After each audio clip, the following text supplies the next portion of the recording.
Welcome back to Shatter Our Souls, and I am Novari.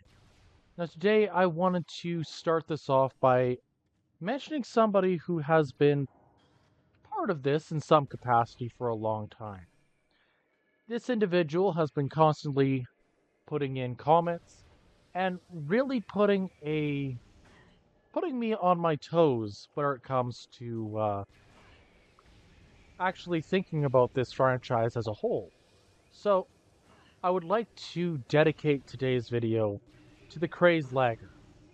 Your efforts and thoughts, your comments have definitely not gone unnoticed, and I greatly appreciate it all. Now, on to more, shall we say, consistent matters.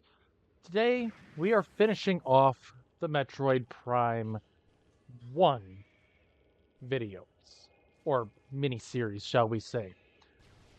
So, last time we did end up defeating the Omega Pirate. And I'll admit, I died my first attempt against it.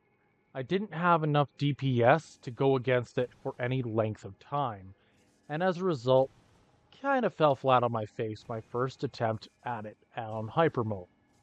Turns out that if you have something like, I don't know, a wonderful power bomb and the spirit of explosions on your side, a lot of things can go much easier.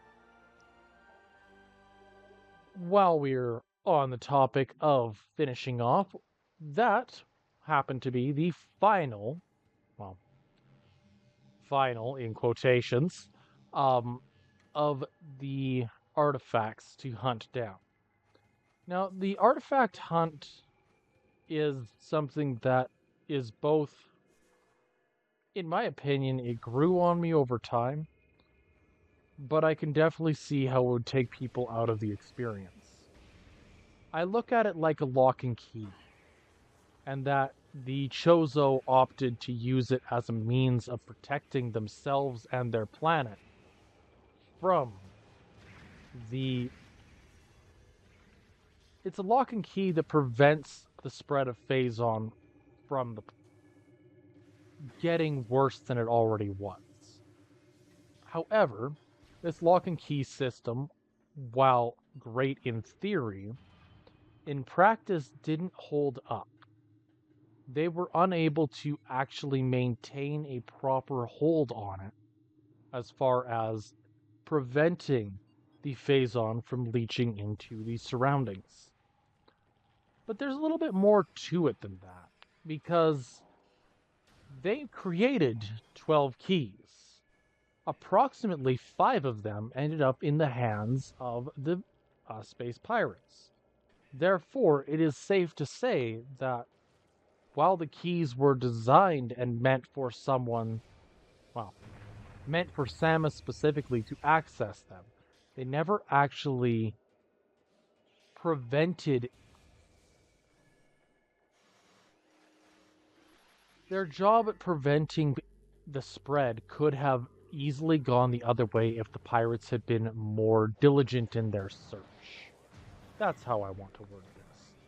Now, given that the last time I saved on this particular profile was just before fighting the Omega Pirate, we're going to take these guys down, save quickly, and then we're going to head up through the mines to Talon Overworld. Now, a little something that cropped up as I was getting into this actually has to do with the frigate Orpheon. Now, in the lore, it specifies that there was not one, but 3 separate ships that had escaped planet Zebes. This, of course, would refer to the 3 ships that are the primary housing of the 3 separate groups of space pirates that we come across throughout the span of the trilogy. The first group that we come across are the more draconic. It's not the right word, but it's the one that comes to mind. The space pirates on Talon 4 are very lizard-like in appearance, with the exception of their specialized forces, with the heavily armored forces. Most of the space pirates have a very distinct lizard-like appearance. And it is something that I noticed doesn't get carried throughout the trilogy. Prime 2 has a more... I don't even know how to put it. It's more like an exoskeleton than a actual easy to understand look at the pirate. And the third has bug-like space pirates. Well, sure, this could be all kind of pointing back to the original Metroid and the 2D games, which had a crustacean-based look to them. At the end of the day, each of these three groups fell under a different speciation, so to speak. Now, part of why I'm bringing this up is because we're getting into the point where Prime 2, the next game in the franchise, is going to be the main focus. And I'll admit that of the trilogy, Prime 2 was the one I am least aware of the lore. See, I like the idea behind the lore, however, the system that got me to it in Prime 2 was a lot harder for me to wrap my head around. As such, I've got a lot of research ahead of me. Which way? Okay, go to the bottom, purple door, green arrow. Got it. Now, knowing all of this, I kind of questioned which of the grouping of space pirates would be leading them, so to speak, in Prime 2 and 3 respectively. We know that Prime 3 they ended up with Dark Samus / Ridley in charge. How? I have no idea. It's one of those things that is not properly explained. If it were my personal opinion, much like there being cloning throughout the rest of the franchise, I do not believe that there is just one Ridley. Rather, it could be a species in and of itself. Which is a little bit of a hard thing to say. I don't like that theory 100%, but it doesn't make sense that Ridley got absolutely demolished at the end of Prime 1, and yet comes back in Prime 3. Noting that in Prime 3 he had a very different, much more damaged or battle damaged look to him, which I think was a masterful decision on behalf of the individuals that created the game. But knowing that, who led the forces on Aether?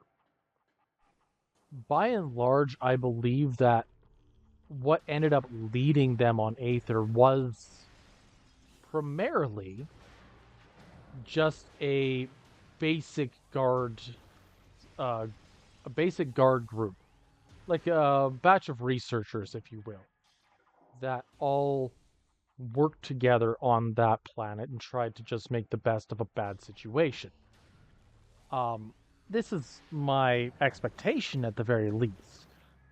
However, looking at the Prime 2 version of it, I believe that there could be a little bit more lean towards characters like Kraid, who notably went missing after Super Metroid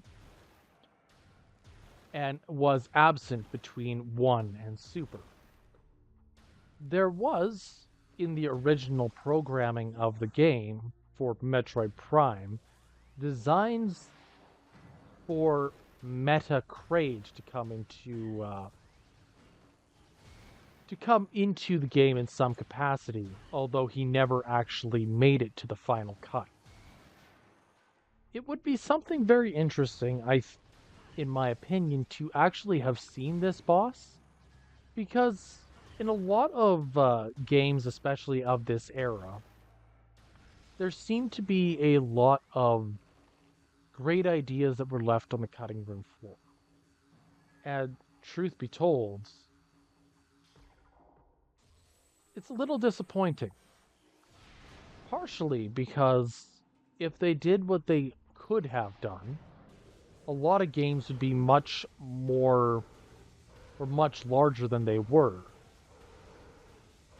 And sure, that's not necessarily a bad thing to have a short game, but looking at other games of a similar time frame, such as Shadow of the Colossus, originally they intended to have 48 colossi. They settled on 16, which means 1/3 of their ideas actually made it to the end game. And using that mentality, I believe that Metacrade should have been a thing. And if, given infinite time, resources, and whatnot, Metacrade could have been a boss within Prime 2 as the leader of that particular group of pirates. That's my personal opinion at the very least, as the amount of growth we see, or at least the amount of information we get on the space pirates of Prime 2 are far and away much less than what we got in Prime 1 based on what I have have come across. Note that this may change in the very near future when I get doing some reading here. Anywho, we're now about just on the outskirts of the mines and heading up to Talon Overworld. And I suppose it's time for a look ahead. Now, when it comes to the last couple of bosses, I always found that the hardest of the final 3 was the Omega Pirate. Its aggression mixed with its rather bulky nature made it very difficult to beat in general as far as how it functioned as a boss. The next boss, Meta Ridley, I've always, prior to Hypermode, found it much easier than the Omega Pirate. Partially because I believe that Meta Ridley has a little bit more telegraphing to certain abilities, and you're only dealing with a singular target versus the adds of the Omega Pirate having a consistent enemy basis throughout the rest of the battle. Knowing this in general, Meta Ridley, I think, will be okay. I have my doubts about his health pool, as I believe that the health pool alone will be much larger than what I am used to. This is not a battle of power. This is a battle of attrition. This is a battle that's meant to show just how strong Meta Ridley actually is. And a capstone on the rivalry that Samus and Ridley have had since, well, the early days of the franchise.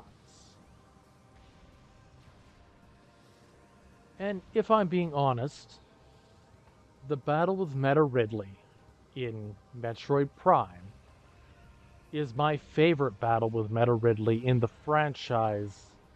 Correction, my second favorite. Partially because I'm a sucker for set pieces. Knowing this, I feel as though we're getting into a point where this battle is going to be monumental, albeit probably a little bit drawn out. Quick save here, because I am not crazy enough to challenge him without saving first, and I don't really want to make the 15-minute trek to get back here. Anywho. This battle has a lot more meaning to it than simply just a battle between Samus and Ridley. It marks the first time they've met since their initial battle on Zebes.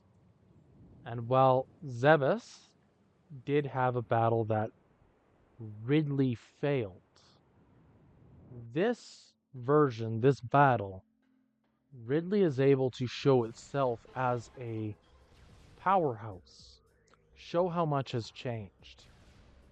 Ridley wants to fight Samus. Ridley wants to get revenge on Samus. Why he didn't on the Orpheon is probably self-preservation, but that's beside the point. This is the, I suppose, second time they've come across one another. And while Samus has always had a yearning for vengeance against Ridley for taking her family on K-21, there's still a lot more behind it as far as Ridley is concerned.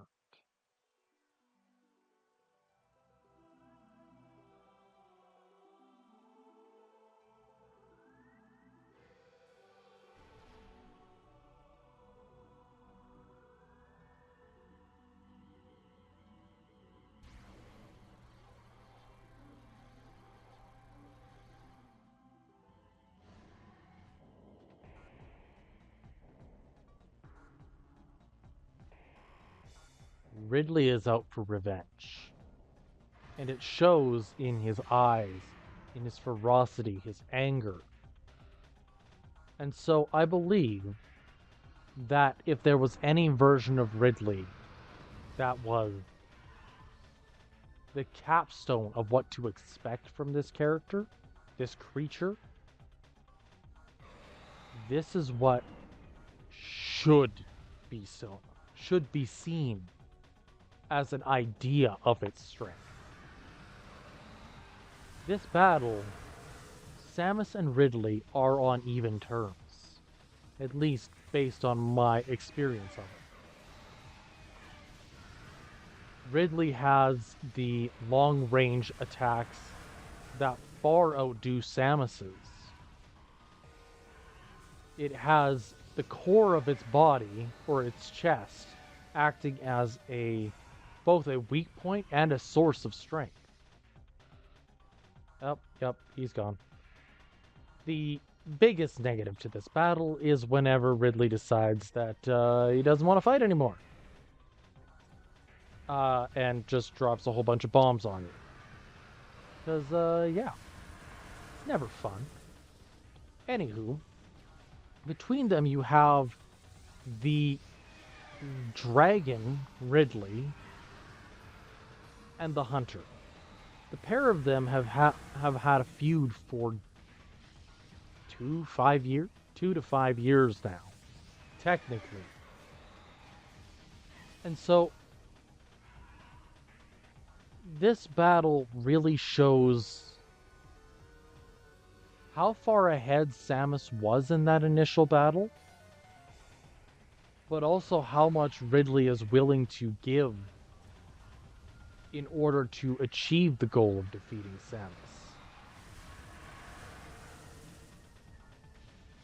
Now, if we were to look at it in a future sense of past Prime 3 and into Prime 4, I don't believe that Ridley is going to be the most prominent part of it. I do believe that Ridley will have some form of arc, of some variety within Prime 4. But I believe that it will be more akin to more like a I think it was called Proto Ridley in the remake of Prime or of Metroid 2. I can see that being closer to the version that we end up seeing if we see him at all. But honestly, it really depends on how far the developers at Retro want to go in furthering this antagonistic relationship between Samus and Ridley in general. Ridley and Samus have been at odds forever. Now, assuming that, well, I suppose if we looked at it from a different angle and used creatures or beings that were brought up in the later games or even earlier within the timeline, there are other creatures within the Metroid universe that could be used as fuel, so to speak, to show off just how powerful Samus is, but also to show off just how powerful that the pirates have become. They could have a battle similar to Crocomire from Super Metroid, wherein the battle itself is trying to push the opponent backwards into a pit, have it act similar to some of the what is it called? What's its name? Servo, I think it is, in Zelda Skyward Sword, where the purpose of the battle isn't to overpower or damage your foe. It's simply to knock him backward enough to be able to deal, or for him to fall off the edge. Make him walk the plank, so to speak. If you use that mentality with Crocomire in Super Metroid, where Samus pushed Crocomire back into a pit of lava, technically, that could translate to 3D. Although I could see it being more of a target practice style battle rather than a traditional battle, so to speak, within the franchise. The other character that I'd love to see come back in a 3D environment is Phantoon.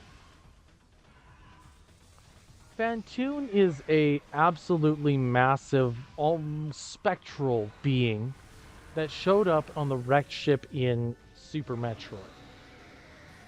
And to be honest, Phantoon is one of those few bosses that I really look towards as from a game design perspective, on how to change the formula, how to make the game seem different than it was prior. And Phantoon as a boss itself mimics and emulates certain enemies that are earlier in the game, like Spore Spawn, but has such a unique flavor that it was a very unique battle in that for most of the battle in and of itself, Phantoon was intangible and unable to take damage whatsoever. Having an enemy of a similar nature that could potentially work as a defeat the various sections of the enemy boss, like floating hands or whatnot, could be a way of looking into improving or changing the formula in a 3D environment as well. This is just a conjecture of what they possibly could do, knowing what we have.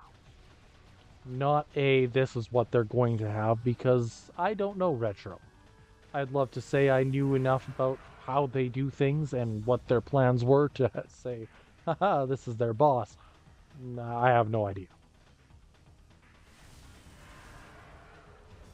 So, being as honest as I am about that,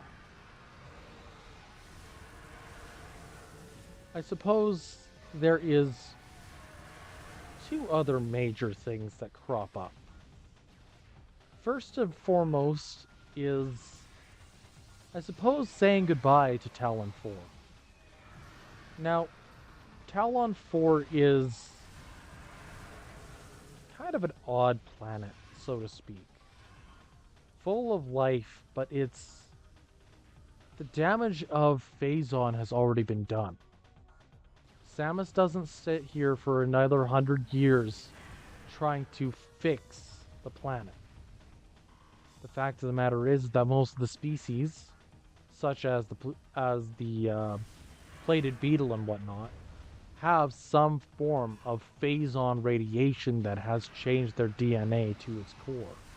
Same thing with the parasites, and. The problem with this is that Talon 4 will likely perish in the future.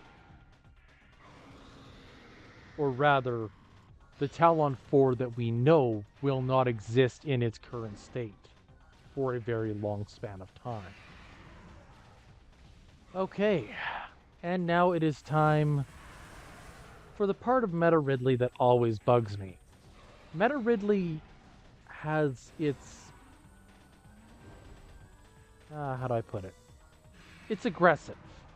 We've always known that. It's always been part of the character in and of itself. But without the ability to fly, I am effectively locked in a small-ish arena with a frothing, raving, angry, cybernetic dragon that looks like something out of Yu-Gi-Oh! Specifically the Red Eyes Black Dragon. Knowing that, Meta Ridley is... This phase has always been the part that gets me, if anything does. The flyby shooting, the drop-in type of combat that he tends to do up until this point is pretty simplistic to dodge and avoid to the best of my ability. However, when he starts playing hard to get and jumping around the arena with a very limited stun point, not a weak point, just a stun point, it becomes a... For lack of better terms, this battle turns from a high-octane battle to a bit of a slog. I wish that the second phase here had a little bit more to it. And I wish, in some capacity, that it didn't outstay its welcome. That's my 2 cents on Meta Ridley's second form. Anyways, as I was getting to with the world of Talon 4, while a lot of the issues of Phazon have been mitigated by Samus's actions on Talon 4 itself, the damage done to the DNA and the mutations caused by Phazon itself aren't going anywhere. What mutations have happened have happened. They're never going to undo themselves within a reasonable span of time. The Talon 4 that the Chozo knew does not exist anymore. And the Talon 4 that Samus knows will not exist forever. There is going to be a constant change in the flora, the fauna, the structures, the world in and of itself. But the damage of Phazon is being halted. It will not continue to grow and get worse over time after the battle against the Metroid Prime. But it doesn't necessarily make the situation much better for Talon 4 as a whole. What I'm getting at, I suppose, is that when we look at human intervention when it comes to a lot of species here on Earth, we have caused an insane amount of damage to the environment in an incredibly short amount of time. Phazon, for all it is so much more devastating and dangerous than what we as humans do. And how? Because in single generations, they were able to completely remap the DNA system of many animals, many creatures. So it stands to reason that it can't be undone,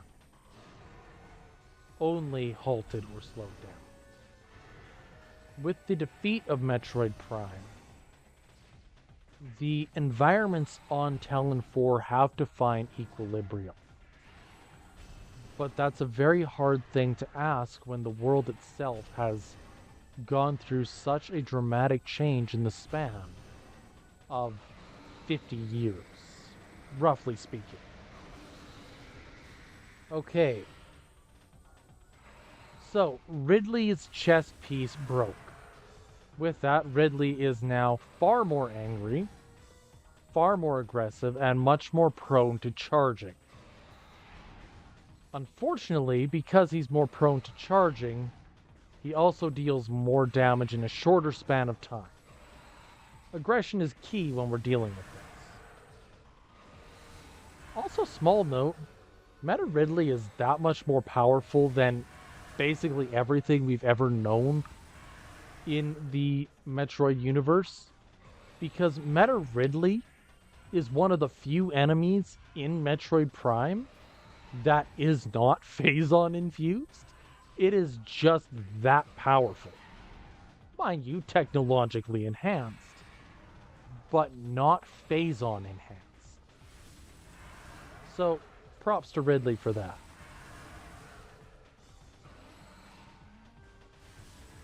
Now, if I had to guess, I would say it would take another 50 to 100 years for the damage done by Phazon to reach an equilibrium. The flora, the fauna are going to battle for supremacy for a long time before Talon 4 sees peace again. But that's neither here nor there. Yeah, that was bad. Can I actually deal damage to him anymore with the super missiles? My guess is not.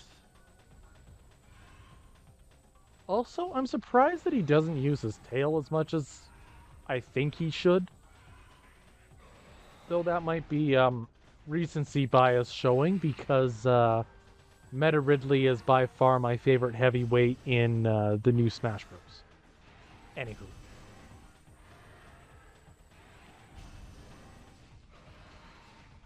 With all of this kind of in mind, I suppose the real question is, in Prime 4, are we dealing with the aftermath of Phazon at all? Or are we dealing with a totally new threat altogether? We know that Metroids are a thing. Yep, super missiles ain't gonna cut it anymore. Plasma beam it is. Because if you can't beat them, burn them. Wait, what?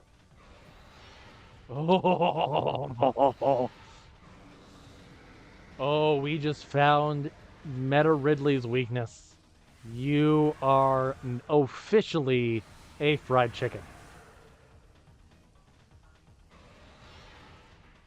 So it turns out a charge shot from the plasma beam stuns Meta Ridley and prevents him from charging. And because it prevents Meta Ridley from charging, he is now stuck in animation lock. I wish I knew about that a long time ago. Oh well, food for thought. So, I totally lost my train of thought there. Prime 4, right. Are we dealing with a issue that is more Phazon related? Are we dealing with an issue that is more Space Pirate related? Or are we dealing with an issue that is Federation related, or Bounty Hunters? Now, I personally believe it has more to do with Bounty Hunters, and perhaps a continuation of what was brought forward in Prime Hunters on the DS. I could potentially see a bit of a look back towards Goria, but I don't know that in any capacity.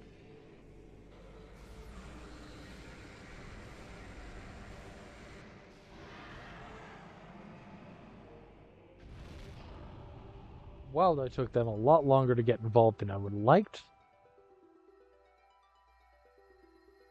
The spirits of the Chozo, who I guess embedded themselves within the pieces of the key, have now unlocked the gateway to the crater.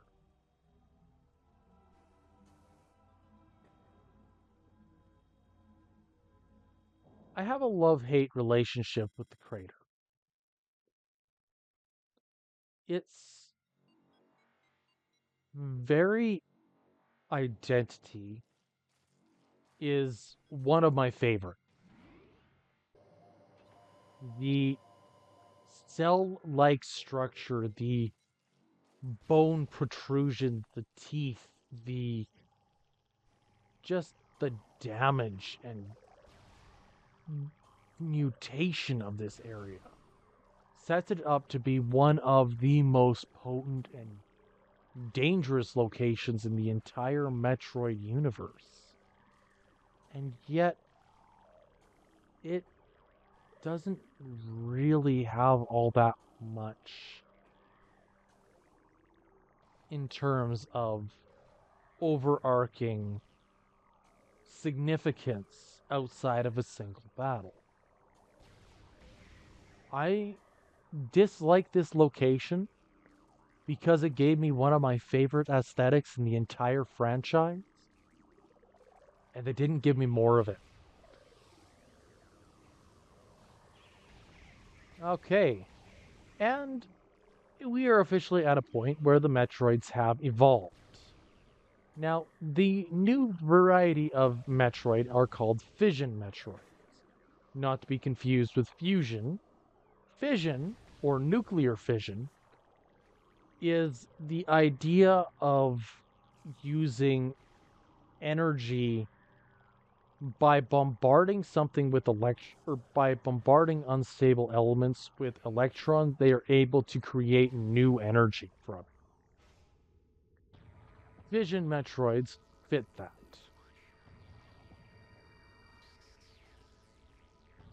But here we are.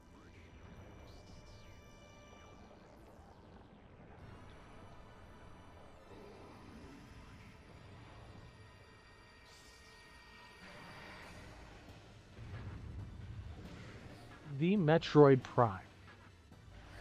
Now, I'll be honest. This boss in and of itself terrified me when I first fought it. It is this gigantic behemoth of a monster that has been hiding, stewing in Phazon for 50 years. This thing is territorial, and 'tis very, very angry. As a result of its, shall we say, circumstances surrounding the Prime, it's not surprising that it is as powerful as it is. Now, if I were to redo this battle in a future context, or in a current context, or make it out to be more than it is, I would have a bit more of a physical component to the battle. The Metroid Prime has a lot of beam and energy weapons, but it does not actually have all that much in terms of physicality in this battle, making this hulking behemoth of a monster a little lackluster once you get it at range. Personal opinion. But what cannot be disregarded is its design. This thing is mutated beyond the average Metroid. It is mutated beyond recognition. its hardened carapace can not only tank, but reflect virtually everything. Its only weakness is that it had, in some capacity, copied the technology of the space pirates when they were trying to do their investigations on the Prime. How? I'm not sure. I'm not even sure how the space pirates managed to get in here to begin with, but effectively, the space pirates that used their technology to try to mimic Samus acted as a tutorial to fight the Prime. By the time you actually fight it, you know exactly how to defeat it, which I think makes for a fantastic boss. But also, the Metroid Prime represents one of few circumstances in this period of gaming that a boss forced the player to use absolutely every tool in their kit. It doesn't just take damage from one or two weapons. It has to be defeated using all four of Samus's beams. Technically, it is not vulnerable to power bombs, and I will acknowledge that. But it uses the morph ball. It uses the boost ball. It uses, if you get caught by Metroids, it uses the morph ball bombs or power bombs. The only basic tool in Samus's kit that it doesn't use or doesn't require for battle is the grapple. Or is not useful in this battle is the grapple beam, which I think says a lot about the design of this boss and how it is the epitome, the pinnacle of this game's challenge in and of itself. This is a showcase of everything you've learned, everything you've gained for the entirety of the game. And in that regard, I cannot speak praise high enough for the Metroid Prime. It's actually something I notice a lot in the Metroid franchise as far as bosses go. Like, don't get me wrong, the Metroid 1 and 2 had a very simplistic view of bosses at that time, but they still required a large portion of Samus's kit to be able to beat them functionally and with a level of precision that comes with this genre in general. Nope. Oh, yep, okay, safe. Just a little frosty. I'm not liking the looks of that health bar, though. It seems that the ice is probably my biggest weakness at the moment. So I'm going to have to play a tad bit more carefully going forward, as I'm going to get ripped a new one if I don't. Case in point.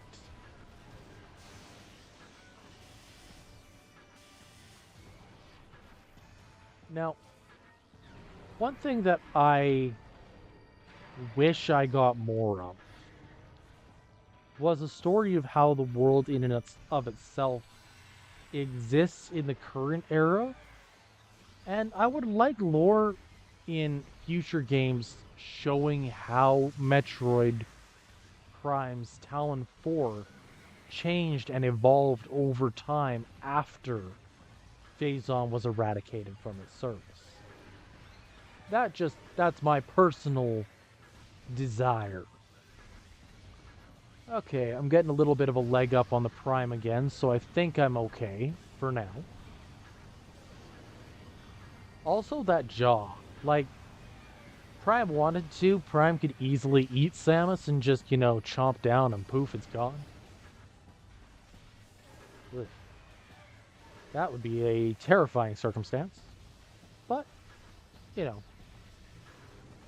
I suppose that is the nature of a oversized boss.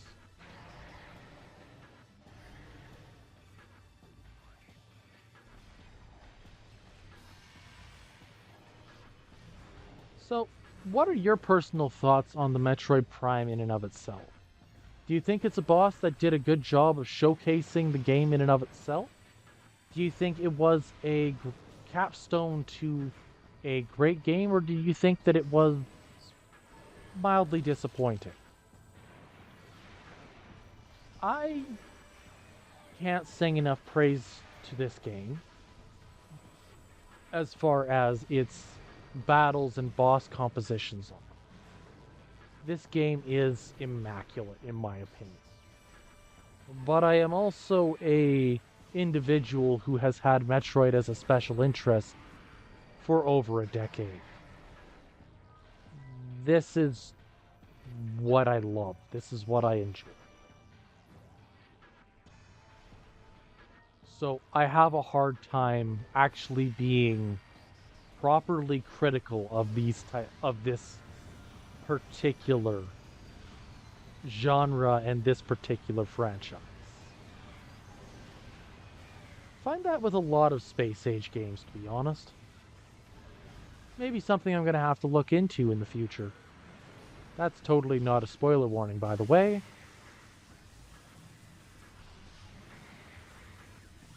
Now, one thing that I dislike about the Prime actually has to come in the form of its final battle. The Metroid Prime itself is in its fully armored, ready-to-go form is devastating.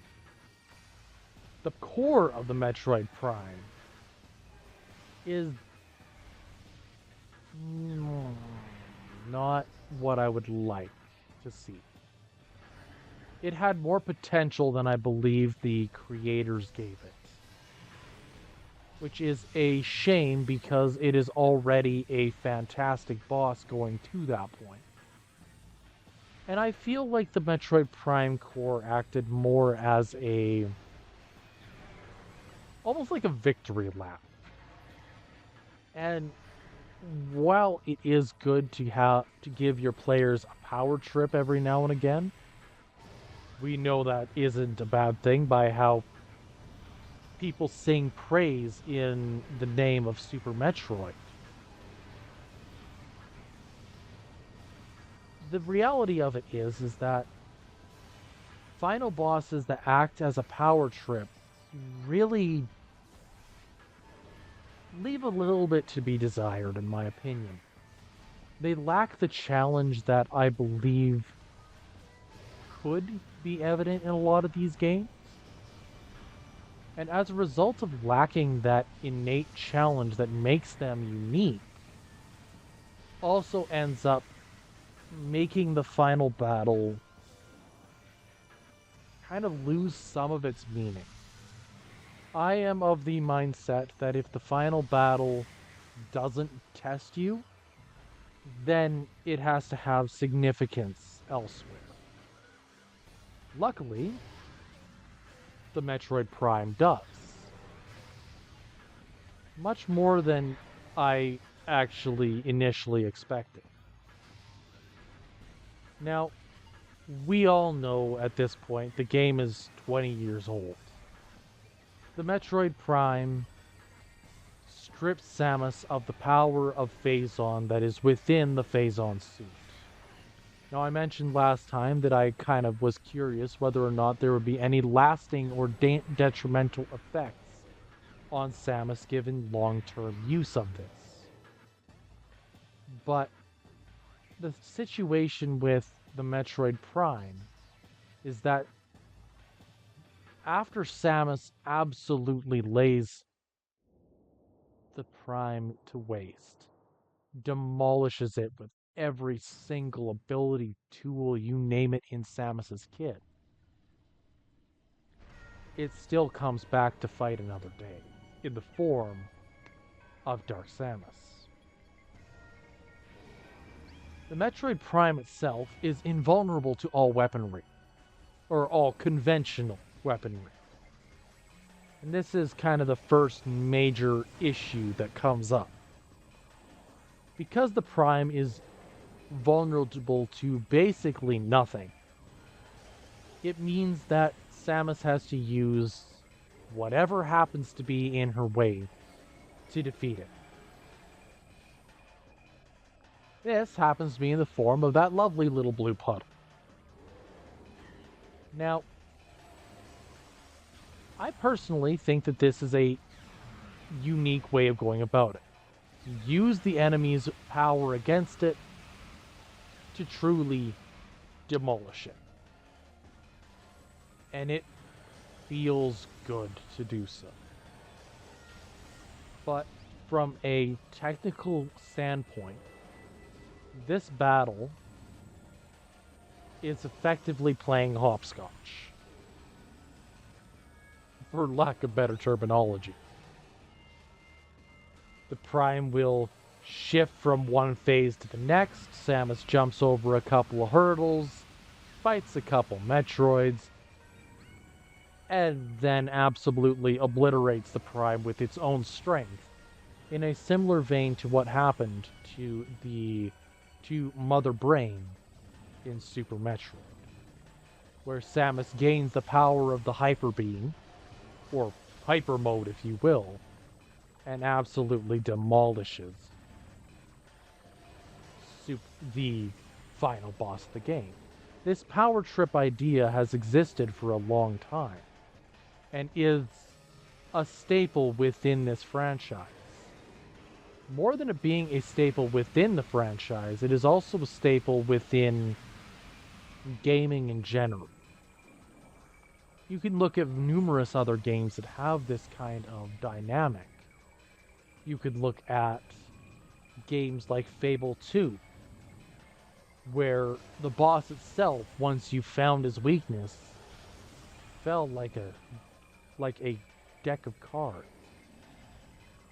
And so, looking at it from a perspective of what it could have potentially been and what we got, I think that this battle stands up considerably well, especially on hyper mode, because at this point he'd be over half dead normally. Victory lap aside, this series on the channel has been far and away the biggest project that I have actually taken on, that I've invested in. And it's the first really big challenge and series on this channel that has really made me think and question beyond just the, oh yeah, here's how I stay alive kind of thing.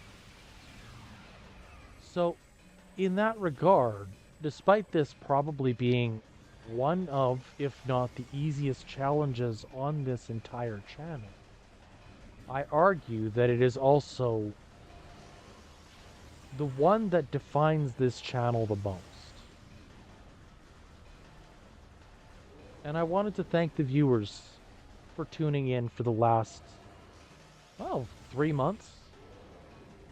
It has been an honor to be a background voice to your dishes, cooking, gaming, or just life in general. And we're following this up next week with Metroid Prime 2. Don't worry, Metroid Mondays aren't going anywhere. Not yet. But it is going to be a little bit of a different flavor going forward. And I, for one, can't wait. Okay, you can go down now. Come on, just bop them a few times. That's how we do it, right, Samus? Just pew pew pew. There it is. There it is. Thank you.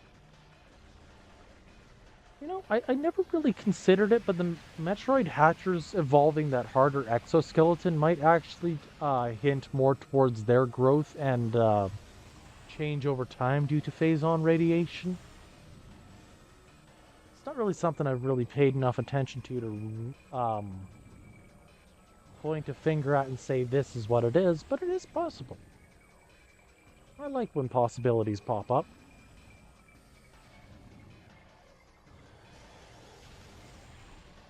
Anywho,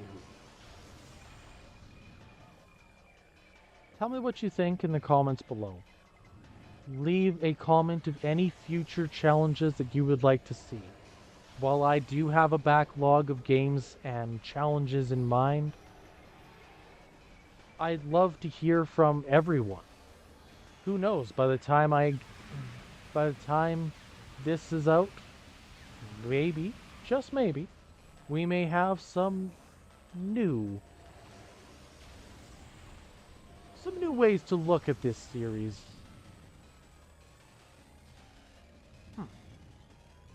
You know, I had this planned out a little bit better in my head. Oh well.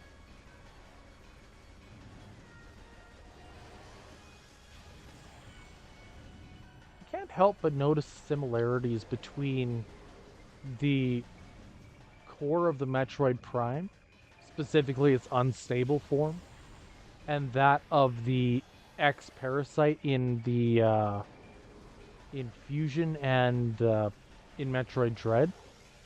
That hardened carapace with a softer center in the middle that still has sentience enough to move and act on its own. To me, that shows a level of comorbidity between the two. That's not the right word. I think I mentioned it at some point or another in the past, but my thoughts on it is that the Metroid Prime and Phazon as a whole are just evolved versions of the X and the Metroids, respectively. Now, I mentioned this because of Phase and Phazon itself. The Metroids are said to be the only natural enemy of the X Parasite. And while they probably existed in a weaker form prior to the Chozo getting involved, there's no denying that the Metroids have an influence on the X. It is my belief that the X Parasite evolves, and at a rather rapid rate.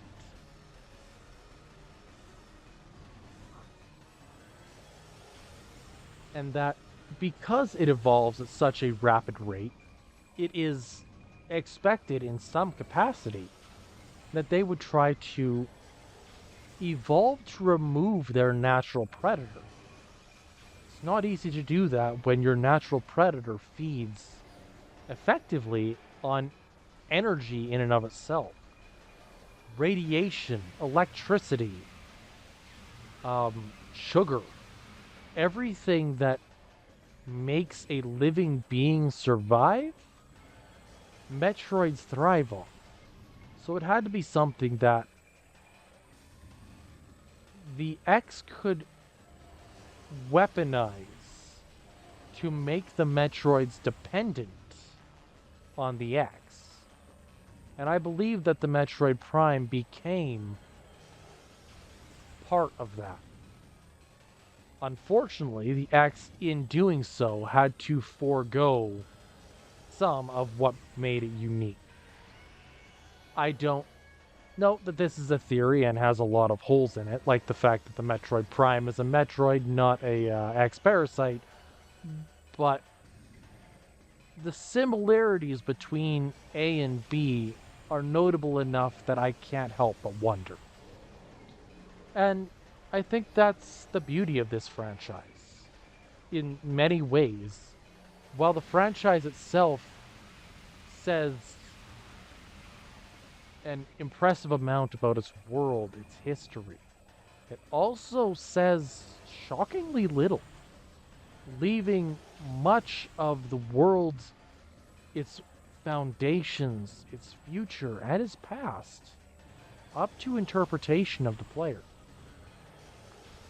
And part of me is drawn to that, to the world building, to that sense of curiosity.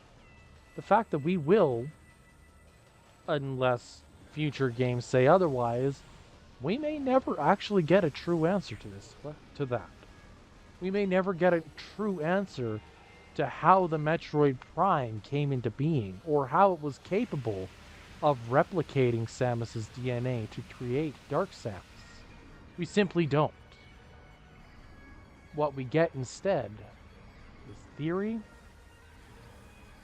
and a wicked game.